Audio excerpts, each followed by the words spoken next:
Meus irmãos, graça e paz, que Deus em Cristo esteja abençoando sua vida, seu ministério, sua casa, sua família, seus negócios.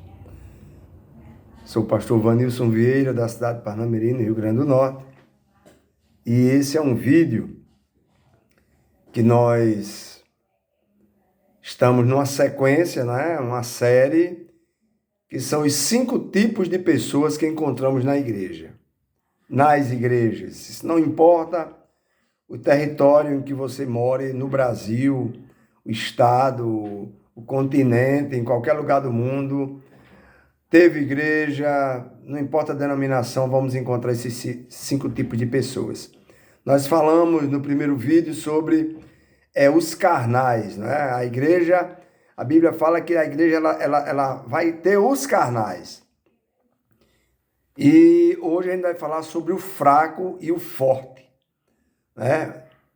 O fraco e o forte. Então, eu queria que você assistisse o vídeo até o final, porque Deus fala no início, no meio e no fim do vídeo. Eu sempre costumo dizer que Deus fala com o pregador, com o professor, com o ensinador, com o mestre, mas Ele também fala com todos que vão ouvir, mas especificamente para alguns em algumas mensagens. Então, em nome de Jesus, tu pode me ajudar dando um like, tu pode me ajudar compartilhando, porque eu gravo o vídeo e você me ajuda a evangelizar. Com o seu like, porque o YouTube entende e que o vídeo ele foi bem recebido, e o que é que faz? Ele distribui esse vídeo para pessoas que nem eu nem você conhecemos, e nós vamos evangelizar juntos e haverá a recompensa de Deus para mim, recompensa de Deus para você, tá bom? Então compartilha, dá um like aí e vamos ao vídeo. Então olha só, vamos ler Romanos capítulo 14, Romanos 14, do 1 ao 12, diz assim: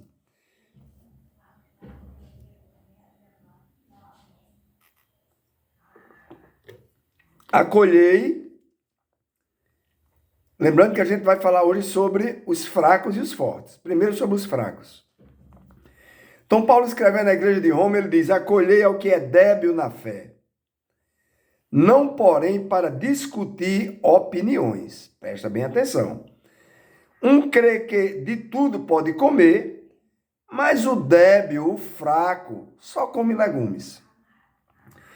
Quem come, não despreza o que não come. Ou seja, o forte vai comer de tudo, mas não pode desprezar aquele que é fraco e diz que não pode comer de tudo. E o que não come, que é o fraco, também não julgue o que come, porque Deus o acolheu. Deus acolhe tanto um quanto o outro. Os dois são salvos. Os dois são salvos, estão na igreja, um é fraco, outro é forte, mas tem que caminhar junto, mesmo que haja divergência, em que eu posso comer porco, eu posso comer galinha cabidela, eu posso comer... Não pode na Bíblia.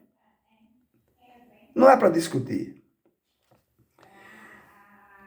Quem és tu que julgas o servo alheio?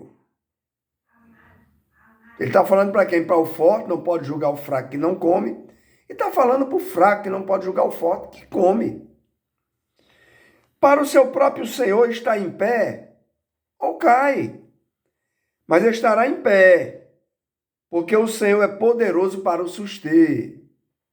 Ninguém vai deixar de ser salvo por questão de comida, por guardar dias ou não guardar dias.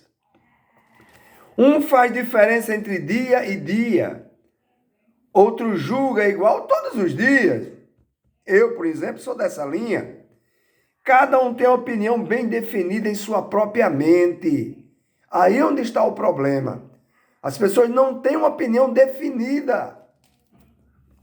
Quem distingue entre dia e dia, para o Senhor faz. Quem acha que tem dia santo, dia especial, o domingo é do Senhor, não, é o sábado que é do Senhor. Quem faz isso, quem distingue esse dia, está fazendo para o Senhor, beleza, é com você e Deus. Quem não está fazendo, beleza também, é para ele, é com ele e Deus. Então, e quem come, para o Senhor come, porque dá graças a Deus. E quem não come, para o Senhor não come. E dá graças a Deus também. Porque nenhum de vós vive para si mesmo, nem morre para si. Porque se vivemos para o Senhor, vivemos. Se morremos para o Senhor, morremos. Quer pois vivamos ou morramos, somos do Senhor. Foi precisamente para esse fim que Cristo morreu e ressurgiu, para ser Senhor tanto de mortos como de vivos. Tu, porém, o fraco, porque julga o teu irmão que é forte, e tu, porém, que é forte, porque julga teu irmão que é fraco.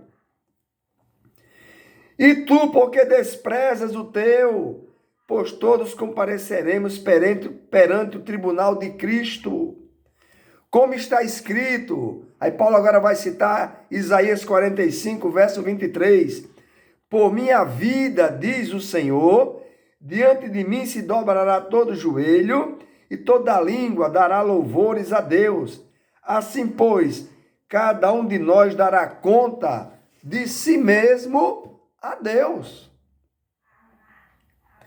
Então, olha, você vai encontrar o fraco, que é um legalista, cheio de regrinhas, normas, que se escandalizam com tudo. Por exemplo, se você disser que torce por um time de futebol, ele vai se escandalizar. O que eu, pastor Vanilson, acho que é errado, é eu deixar de vir ao culto para ficar torcendo pelo meu time diante de uma televisão ou ir para um estádio de futebol, quando na verdade tem um culto a Deus que deveria ser prioridade. Eu, pastor Vanilson, sou contra você ter uma impetuosidade, uma vibração, uma entrega ao seu time de futebol e, de contrapartida, não ter essa mesma maneira de proceder com o Evangelho, com Cristo, com o culto, com a evangelização, com a sua vida. Mas isso de mim não é fraqueza, isso é prioridade, é princípio. Logicamente que é princípio. Porque eu vejo pessoas no culto, por exemplo, o time dele, quando está jogando, ele não vem. Mas quando o time dele de futebol não está jogando, ele fica no culto, nos corredores da igreja, olhando no celular os resultados dos jogos ali, acompanhando, para ver se o time dele desceu ou se subiu na tabela. Eu acho isso imoral. Mas isso não é coisa de fraco, de legalista, é questão de prioridade. Já o legalista não, ele acha que você nem torcer pode, nem jogar futebol pode, ou vôlei, ou qualquer esporte. O legalista já vai em cima. Ele é cheio de regras, de normas, se escandaliza com tudo. Então, em todo o tempo da história da igreja, houve na igreja discussões, divisões, desentendimentos de assuntos que não são relevantes, que não são doutrinas centrais. Então, isso é coisas, irmãos, que a gente vai divergir. Que pode comer, que pode beber, se pode isso, se pode aquilo. No entanto, essas divergências de pontos teológicos não podem servir para discussões acaloradas, para dividir igrejas, para desentendimentos. Porque a gente só não pode ter dúvida de quem é o Salvador. Quem é o Salvador? É Cristo? Pronto. Podemos caminhar juntos, mesmo divergindo em outros pontos. Agora, se o Salvador para você não é Cristo, se tem outras pessoas que você coloca também como pessoas que podem te salvar, aí já não dá mais para caminharmos juntos. Então, nas igrejas primitivas do primeiro século, dois assuntos dividiram os que se convertiam, judeus e gentios, que se congregavam juntos. E era a comida, a alimentação, era uma dessas desavenças entre os crentes. Por isso que Paulo está falando aqui, porque os judeus se convertiam, mas queriam permanecer na prática do judaísmo. Eles não entendiam que o judaísmo ele tinha ficado para trás, ele tinha caducado. Mas eles queriam ainda trazer para dentro da igreja. E quando os gentios, seja lá de que nação fosse se converter, eles queriam que o cara aderisse à prática como se o judaísmo fosse o evangelho e as boas novas. Então isso gerava desavença entre os crentes. E Paulo está colocando os pingos nos is. Então esses judeus convertidos ao evangelho, mas que antes praticavam o judaísmo, onde a lei de Moisés era rígida com a alimentação, só é você ler lá Levítico capítulo 11, eles queriam continuar com as práticas do judaísmo, que restringia alimentos. E por esse motivo, não se relacionavam em paz com o outro. Para você ter uma ideia, amados, para você ter uma ideia, né? Não se relacionavam bem com outro grupo de convertidos que não via problema algum em comer de tudo. Né? Comer de tudo. O próprio apóstolo Paulo diz, ei, vocês quando foram ao mercado, não perguntem se aquela carne que está sendo vendida lá foi oferecida a ídolos, não. Compre a carne, chegue em casa, ore. E se tiver alguma coisa ali dedicada a ídolo, a oração vai exterminar aquilo. É fácil, é simples. Não é complicado, mas o legalista, o fraco, ele não aceita. Eu lembro quando eu era criança, aquela balinha de Cosme e Damião, eu recebia, ia passando, as pessoas estavam distribuindo, Cosme e Damião eu não sabia nem o que era, mas já criado no meio evangélico, a minha mãe dizia que tinha que jogar fora, só que eu já sabia que ela ia jogar fora, eu comia tudo antes. A minha mãe, ela era um pouco legalista, né? Mas já dorme com o Senhor, salva, graças a Deus. Então, para você ter uma ideia do legalismo, tô de barba. Há pessoas fracas que não aceitam barba. Há denominações, a maior denominação desse país não aceita um pastor de barba, mas nem pintado de ouro. Estão aceitando o bigode agora, porque eles associavam a barba aos comunistas, aos socialistas, e não tem nada a ver, amados. Não tem nada a ver. Eu agora estou usando barba por causa do problema na pele do rosto, então eu tenho que descansar a pele, porque ela estava virando farinha, parecia uma caspa. Então eu tirei a lâmina, tirei a espuma de barbear e não adiantou nada. Então agora estou deixando descansar a pele. Ela parou de virar farinha, a roupa ficava cheia, né? Parecia caspa. Estou descansando a pele, mas tem pessoas que não aceitam pastores de barba. Membros de barba, eles já olham atravessado. Já imaginou que legalismo, que fraqueza de uma pessoa dessa? Mas a gente tem que conviver com ela. Porque ela não vai deixar de ser salva por isso. Nem vou deixar de ir para o céu porque estou de barba. Outro legalismo nas igrejas é paletó e gravata. Eu já fui pregar em igreja e eu estava sem um paletó porque foi numa viagem e não deu para levar o paletó. Era no outro estado. O que aconteceu lá? Ninguém queria deixar eu subir no púlpito porque eu estava sem paletó, mas eu estava de manhã comprida e gravata. Fui convidado para pregar. Então ficar lá procurando um paletó, mas não dava em mim. E mais, o paletó não podia ter nenhum lascão atrás. Aquela abertura ou duas aberturas que o paletó tem para deixar você mais confortável quando você sentar. Aquilo ali foi feito para isso. Mas eles entendiam lá que não. Que era pecado. Aquele paletó com lascão. Gente, a gente tem que conviver com essas fraquezas. E não acharam o paletó, e o pastor presidente lá da denominação resolveu permitir que eu pregasse sem paletó. Mas não podia pegar no microfone. O microfone tinha que ficar lá paradinho, não podia... Ou seja, ele me engessou. Me deixou engessado. Né? Então isso é legalismo, a gente tem que conviver. Então no versículo 6 de Romanos 14, né, que acabamos de ler, Paulo trata de outro assunto polêmico na igreja de Roma do primeiro século, que era o calendário das festas judaicas. e dos dias que tinham de guardar. 3 festas eram obrigatórias em comemorar.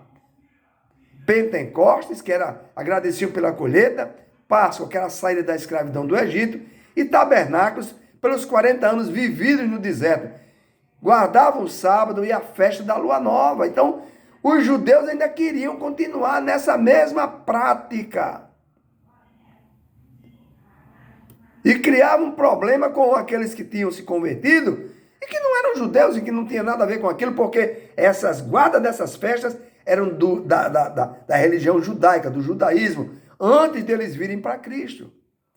Então, de novo, os judeus convertidos defendiam que as orientações da lei, ou seja, da Torá, deveriam ser observadas por todos os convertidos, quer judeus ou gentios. Outra briga, então, irmãos, era iniciada. Imagina como essa igreja primitiva, que tanta gente fica, é a igreja primitiva. Porque a igreja primitiva, vocês não sabem como eu tenho abuso desse tipo de gente.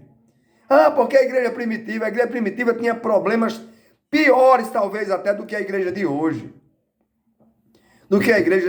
Tá certo? Então, por causa desses atritos entre esses dois grupos, foram criados o primeiro concílio, que foi uma reunião, uma assembleia dos líderes, para tratar desses assuntos doutrinários em Jerusalém. Você encontra essa reunião que os líderes da época se reuniram para tratar lá em Atos, no capítulo 15. Então, o número maior de convertidos nas igrejas primitivas, irmãos, eram de judeus. Não todos, mas a maioria defendia que as práticas da lei, do judaísmo ainda valiam. E hoje, 2022, há crentes nas igrejas que querem viver ainda na prática da lei. Que querem definir o que é roupa de homem e o que é roupa de mulher. Que uma mulher não pode vestir uma calça comprida. Já imaginou os crentes escoceses com aquela saia que eles usam, os homens?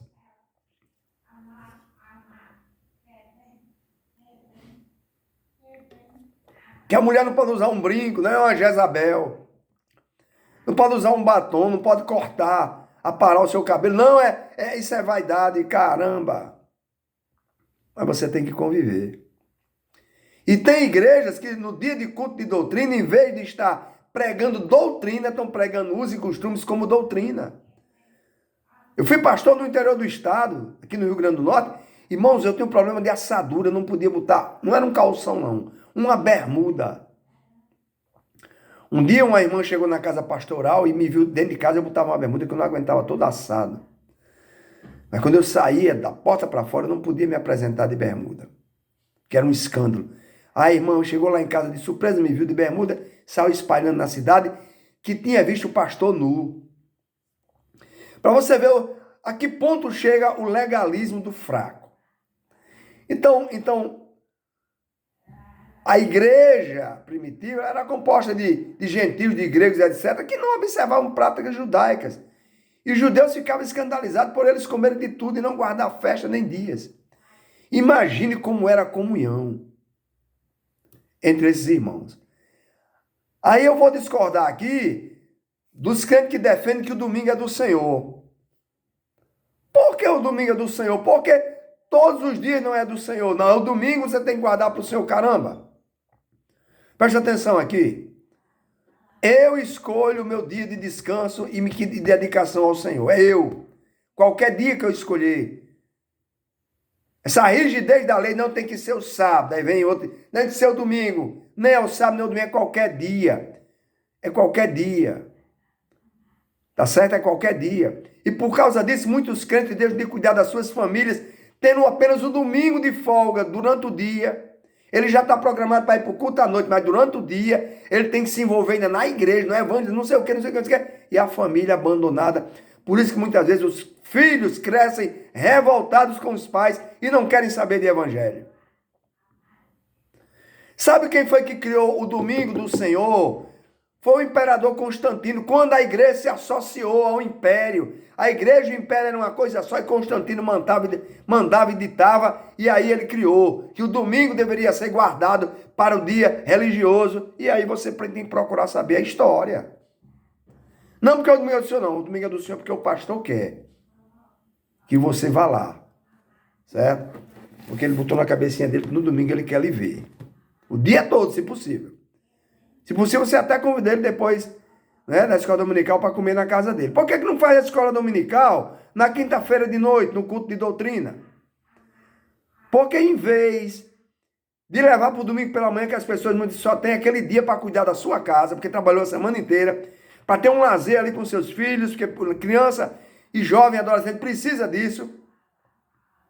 Precisa disso. Por quê? Por que não faz isso na semana, na quinta-feira? Em qualquer dia da semana à noite. 1 Coríntios, capítulo 8. 1 Coríntios, capítulo 8, do verso 6 ao 13, vai dizer assim: Todavia para nós há um só Deus, o Pai de quem são todas as coisas e para quem existimos. E um só Senhor, Jesus Cristo, pelo qual são todas as coisas, e nós também por ele. Entretanto, não há esse conhecimento em todos, porque alguns, por efeito da familiaridade, até agora com o ídolo, ainda comem dessas coisas, como a eles sacrificadas, e a consciência destes, por ser fraca, venha contaminar-se. Se você quer continuar guardando a comida, não comer pouco, não comer galinha, cabidela, etc., guarde. Guarde. Se você acha que vai se contaminar, guarde. Não coma mesmo, não. Senão você vai contaminar a sua mente. Não será bom para você. A não ser que você cresça, amadureça na fé e veja que você estava equivocado. Aí você pode voltar a comer e ficar tranquilo. Mas comer e ficar pensativo, ai, pequei. Não coma. Nem julgue quem come.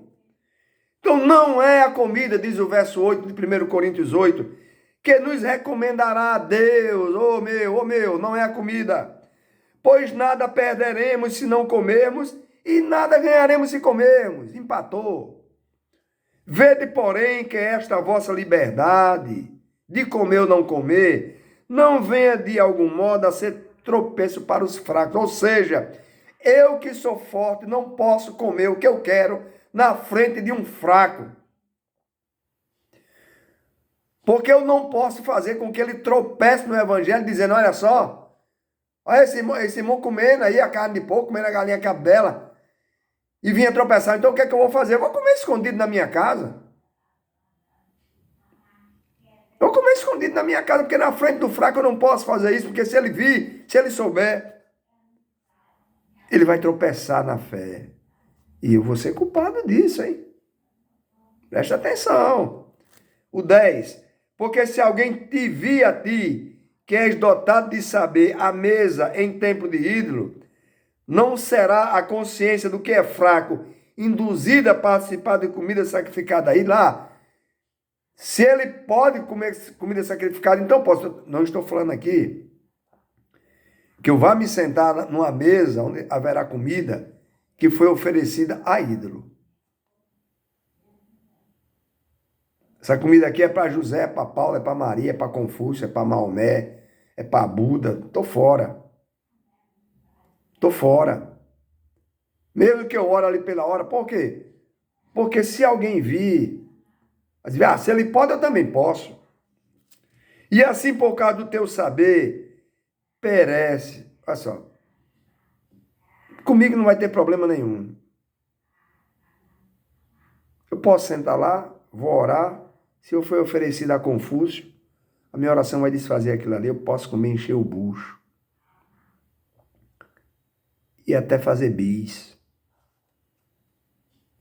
Aí Paulo diz, por causa do teu saber, você que é forte, que é sábio, vai perecer o irmão fraco, pelo qual Cristo morreu. O cara pode até se desviar. e deste modo pecando contra os irmãos, golpeando-lhes, diga aí, golpeando-lhes a consciência fraca. É contra Cristo que o forte vai pecar. Então o forte não pode debochar do fraco. O forte não pode zombar do fraco. Muito pelo contrário, o forte tem uma responsabilidade enorme, que é não praticar coisas que o fraco se escandalize. E por isso, diz o verso 13, se a comida serve de escândalo a meu irmão, ele está falando de comida, irmão, mas é outras cocitas mais. Escândalo a meu irmão, nunca mais comerei carne, para que o fraco não venha a escandalizar-se. Talvez eu esteja falando isso aqui e você nunca tenha ouvido falar nisso. Sabe por quê? Porque nos púlpitos das igrejas não se prega essas coisas mais. Talvez você tenha anos de crente e talvez não tenha ouvido falar sobre isso. Sabe por quê? Porque as igrejas só querem pregar aquilo que dá ibope. Eu não, eu estou indo na contramão. Eu quero pregar aquilo que é doutrina. Isso aqui é doutrina, é ensinamento prático do dia a dia, de convivência, para que não haja confusão nas igrejas. Chega de confusão. Paulo está ensinando aos fortes das igrejas como se portar com os fracos na fé. Porque os fracos têm a tendência a não tocar nisso, não comer aquilo, dar importância a dias de fé. Por exemplo, sábado, domingo, dia de jejum, Semana Santa, né, Quaresma, etc. O fraco tem essas cocitas e a gente precisa, o forte, ter cuidado. Ter cuidado. Então, em Romanos 14, do 1 ao 12, em todo esse texto, o assunto era comidas e datas. Mas no contexto de hoje, você pode trazer para uma gama de coisas. Por exemplo,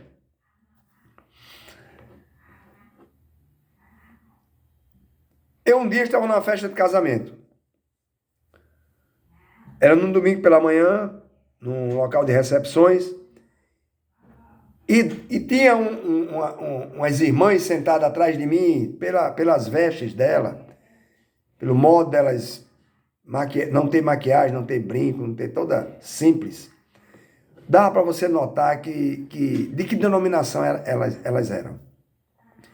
E eu estou aqui sentado, e quando terminou a cerimônia, a celebração, tinha uma banda lá da igreja, eu conhecia o pessoal, aí o pastor disse, olha, por se tratar de uma festa de casamento, a banda vai tocar músicas românticas, vai tocar em festa de casamento, foi na cruz, eu não ouvi, meu pecado castigado em Jesus, meus irmãos, cada coisa no seu lugar. E eu sei que alguém que vai ouvir esse vídeo vai até se escandalizar comigo, mas paciência. Escandalize não, meu irmão. Eu tenho a mente forte. Apenas entendo que eu tenho a mente forte. Você não pode me julgar, assim como também não te julgo. E quando o pastor disse, então, vai tocar música romântica, os casais vão dançar. Aí a irmã aqui atrás falou, era só o que faltava. Um bando de crente vai dançar? Isso é um bando de incrédulo, um bando de carnal. E começou a meter o pau. Eu me virei e disse, minha irmã, me diga uma coisa. Se eu for dançar ali com a minha mulher, e eu também faço sexo com a minha mulher, então qual é o pecado maior? É fazer sexo ou dançar? Ela ficou sem responder. Eu falei, então, querida, se eu não posso dançar, que é muito mais simples, com a minha mulher, também não posso fazer sexo com ela, é simples. Então, qual é o pecado que tem eu ir dançar uma música romântica com a minha mulher? Numa festa de casamento da igreja.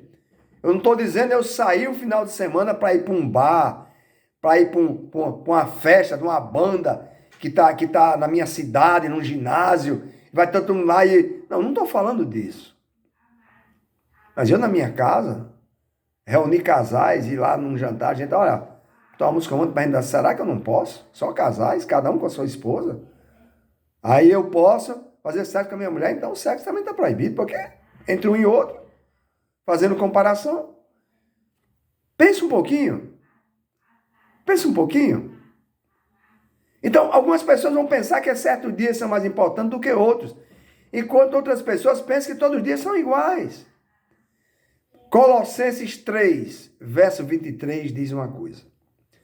E tudo quanto fizerdes, E tudo quanto fizer, comer, beber, dançar, jogar futebol, tudo, ir ao culto, não ir ao culto, trabalhar, vender, comprar, e tudo quanto fizerdes, fazei-o de coração, como ao Senhor, e não aos homens. Então, e não aos homens. Então, os fracos, ele tem a tendência a uma vida espiritual mística, ou seja, ele quer ver bola de fogo, quer marchar nos cultos, quer imitar batalha com espada, chiados que imitam chocalho de cobra, gostam do reteté, etc.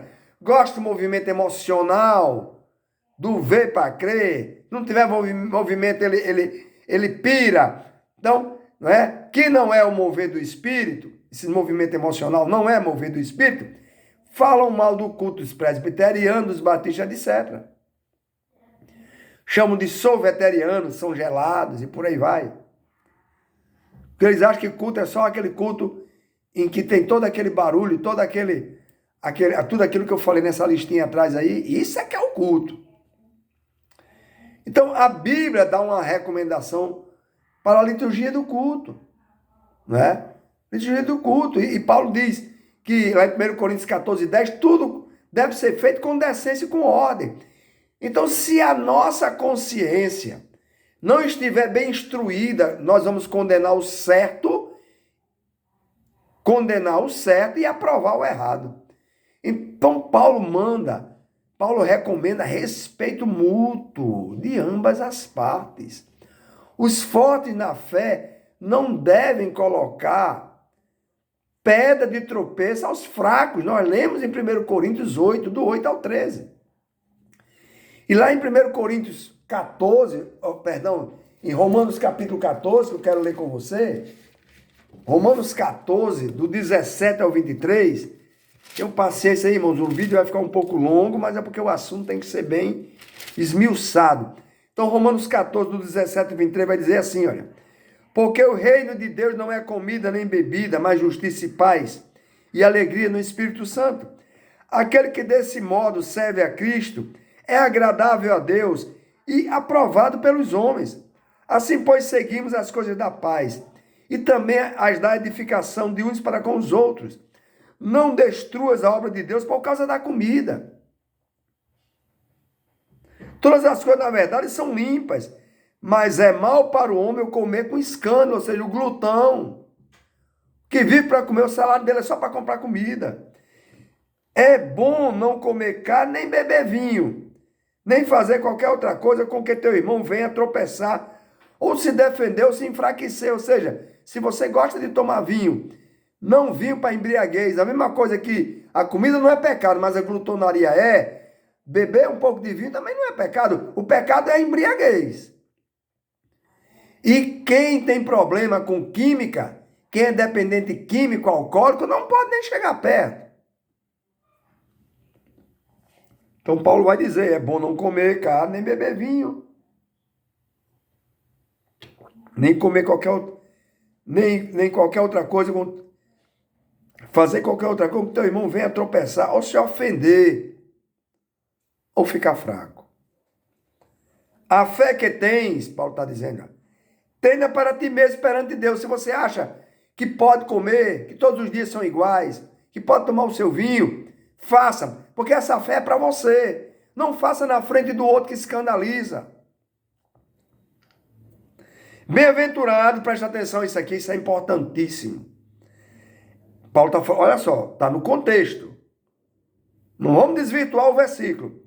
A parte B do versículo 22.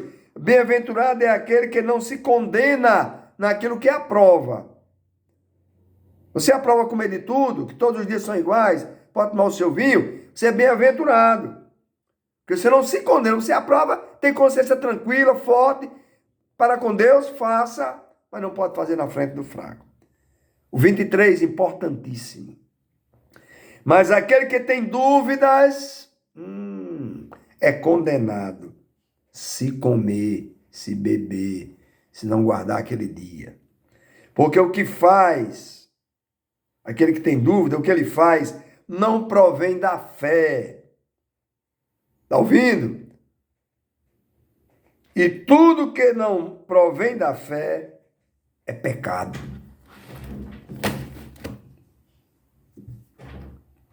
Então, o divisor de águas aí é a fé. Eu faço porque tenho fé que está tudo certo. O que não faz, tem fé também que está certo o que ele pensa. O que pode, o fraco, o forte, é que não pode debochar, não vou fazer na frente dele, estou nem aí, não. A Bíblia não recomenda assim. O fraco não deve ser perturbado na sua consciência de fraco. Diz o versículo 13 de Romanos 14. Que o fraco não desvie da fé por causa dos fortes, bem resolvidos com sua fé. Os fortes precisam respeitar a fraqueza do fraco e vice-versa. E vice-versa. Então, queridos, quem vai unir os fracos e os fortes? É o amor. Romanos 15, verso 1.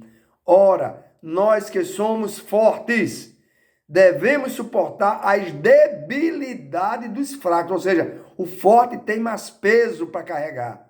Ajudar os fracos a carregar as suas cargas de fraqueza, de Romanos 15, 1. De pouca fé, suas falhas, e não devemos agradar a nós mesmos.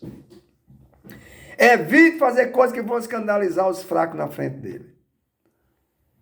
Jesus foi chamado de liberal, porque comia e bebia com ladrões, prostitutas, etc. Foi chamado de glutão e beberrão. Em algumas igrejas não se bate palmas, é proibido ir à praia, etc, etc, etc. Então, essa palavra é para os fracos e para os fortes. Os fortes precisam acolher os fracos. Cristo acolheu a todos nós para a sua glória. A tendência é os fracos julgarem mais os fortes do que os fortes julgarem os fracos. Essa é a tendência.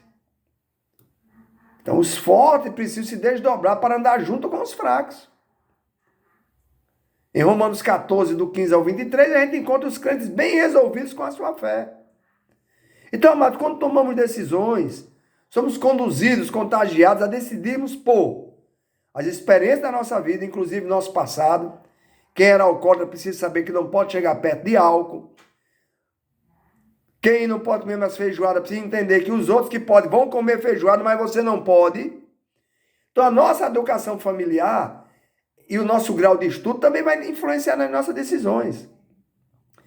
Então, a gente vai divergir. A gente vai divergir dos usos e costumes, saia, calça comprida, diadema, batom, barba, brinco, maquiagem. Vamos divergir nas vestes dos pastores, sobre os instrumentos musicais. O que é essencial no Evangelho é inegociável e não se discute, que é quem é o Salvador. Quem é a Trindade. Jesus nasceu de uma virgem, morreu, ressuscitou e voltou para o céu. O único mediador entre Deus e o homem. A ressurreição dos santos, vida eterna, juízo final. Isso não se discute. O resto. A gente não vai deixar de conviver por causa disso. E para finalizar, o que é secundário é aquilo que não vai interferir na minha salvação e na minha comunhão com Deus. Isso é secundário. Se come, deixa de comer, se bebe ou deixa de beber, se joga futebol ou não, se vai à praia, se participa de reunião das pessoas que não são evangélicas, isso pode, isso não. Não é isso aí que vai definir a minha salvação. Minha salvação pela graça está acima dessas balelas. Mas fica o recado para os fracos. Respeito os fortes, fica o recado para os fortes, não os homens dos fracos. Compartilha, dá um like, que Deus em Cristo continue te abençoando, em nome de Jesus.